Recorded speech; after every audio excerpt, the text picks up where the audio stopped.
Hey guys, it's James. I'm doing another review, trying this format still. Got the different camera setup. Hopefully it's not blurry. I've tried fiddling with it. I don't have one of those secondary screens, so hopefully it looks fine. If it doesn't, I apologize.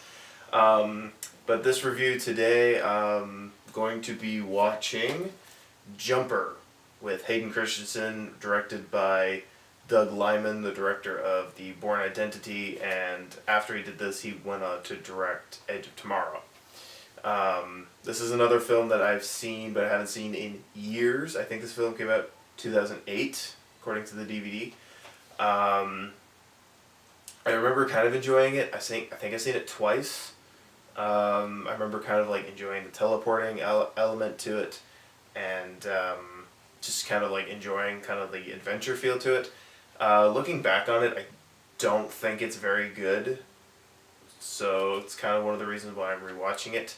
And if you've seen my Surrogates review, you would know this reasoning, but in case you're wondering why Jumper of all movies, I'm trying to thin my DVDs down, try and get rid of some that I'm probably not going to watch again. And I have a feeling this is going to be one of those movies. It's only 88 minutes. So we'll see how long that feels or how well that turns out. And so I'm going to throw the movie on, and when it's over, I'll come back and give you my opinion on it. Okay, so the movie just ended, and I realized in the intro here, I forgot to actually describe what the movie is about. And you'll also notice that I've shifted the camera over. Yeah, I'm still working out the kinks on this. But, so Jumper follows a man played by Hayden Christensen, who has the ability to teleport, and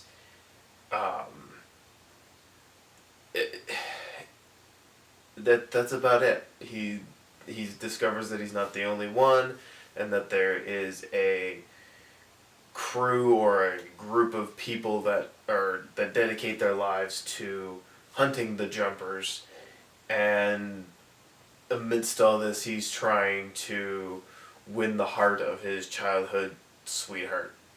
I guess that's the plot. I just watched the movie and I have no idea what the actual plot of the movie was, so I'll just get into talking about what I want to talk about, then get into some spoilers and call it a day, because there's really not a whole lot to talk about here. This movie is incredibly boring. I remembered enjoying this a lot more than I just did. I remember it having, being kind of cool, being kind of interesting watching this teleporter. It kind of reminded me of Nightcrawler from X-Men, but, the blue skin and everything, so I thought it was kind of, cool, and it's I can't even remember kind of going, what if I had that power? Would I jump from place to place, or, whatever, but this movie was just so boring. They do nothing with this concept. It's really hard to talk about this one without really going into spoilers, so I wouldn't recommend this film. The acting is not great. I mean, it's Hayden Christensen. He does a better job here than he did in the Star Wars prequels. He does actually have a little bit more charisma, a little more energy in this, but not much. Samuel Jackson's in this, and he's by far the best part because it's Samuel L. Jackson. But, yeah, I wouldn't recommend this film, and yeah, this DVD of mine is, it's going. I'm not keeping it. It's actually really disappointing because, like I said, I remember enjoying this movie a lot more than I did, but that's how it is on that fact. So I'm going to get into the detailish stuff, so if you're not concerned about spoilers, feel free to stick around. And if this is one that you really do want to see and you haven't, and you want to try and go in with as fresh of a mind as possible, then this would probably be the time to turn off the video. So thank you for watching, and here come the spoilers. So my biggest issue with this film is that I didn't like the main character. He's not likable in my eyes. The movie starts out, he's 15, and that's when he discovers his jumping ability. And he almost drowns, and he winds up teleporting. He winds up in the library, and so he goes back home, and it turns out that he's got like an abusive father. Although I wouldn't. I don't even like his father gets angry at him when he shows up home and he's all wet, but then he teleports and runs away from home, and then later in the movie he teleports back to his hometown, and he teleports back into his room, and his dad's there, and his dad's like, he's got the door locked so he can't actually get in to see his son, but he's like, I missed you. It's been, I think they said it's been like 8 years from like when he runs away from home to when the movie like takes off. And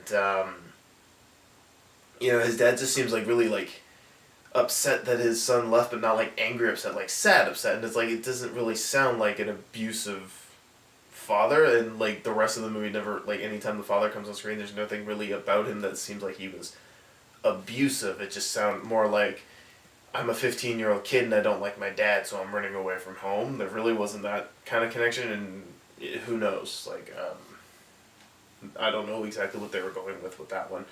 But anyway, so he runs away from home, and he goes into the city, like into New York, and he gets the idea to rob a bank. And during this like early period where he's like 15, when he's younger, he's narrating. When the narration only happens at the beginning and then it disappears throughout the rest of the movie, so I don't know why there was the need for narration other than the exposition. But he over narrate, or through narration, he's like, I was 15, what else would you do? And he winds up robbing this bank. And on the one hand, I kind of go, okay, yeah, I understand that, like, he's 15, what else are you going to do? So he robs the bank, and he steals all this money so he can have a living, right? And on the one hand, like I said, I'm like, okay, you're 15, you make dumb mistakes. But at the same time, I'm going, you're our main character. You're the character we're supposed to be rooting for, and the first thing you do when you get superpowers is you rob a bank? That's not superhero, that's supervillain.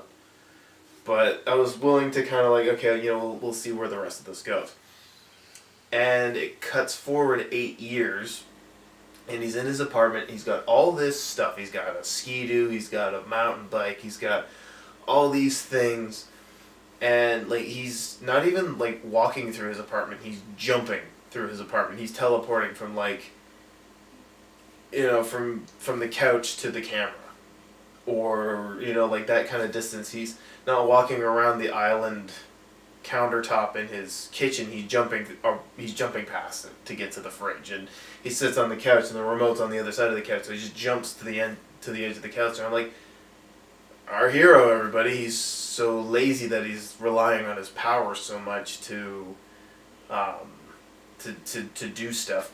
And they do kind of make fun of that when Samuel Jackson's character first comes into play. Hayden Christensen goes to walk through a door and he can't unlock the door, and Samuel Jackson makes a crack about, has it been that long since you've walked through a door, or something like that. And I'm like, if that's the only reason why we had him lazily like hopping around his apartment, then that joke just failed.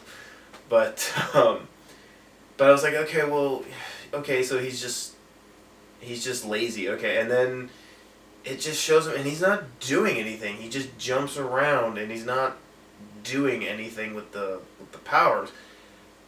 And then the one scene actually in this, while he's like on the couch and stuff, he's watching TV, and this was the thing that automatically just like cut me off, and I didn't care what he did as a character for the rest of the movie, because I kind of remember what the rest of the movie looked like, but I forgot this scene. He's watching TV, and it's talking about this flood in a third world nation or something like that. And it shows these people on rooftops, and they're like waving their arms, they're looking for help as this like helicopter, like news copters like panning over them or whatever. And it's like the news reporter says something about like it would take a miracle for these people to be saved or something like that. And he just kind of gets this like, like this look of almost like, yeah, I could do something about this, but I don't want to. And I just immediately, it just turned me off of this character.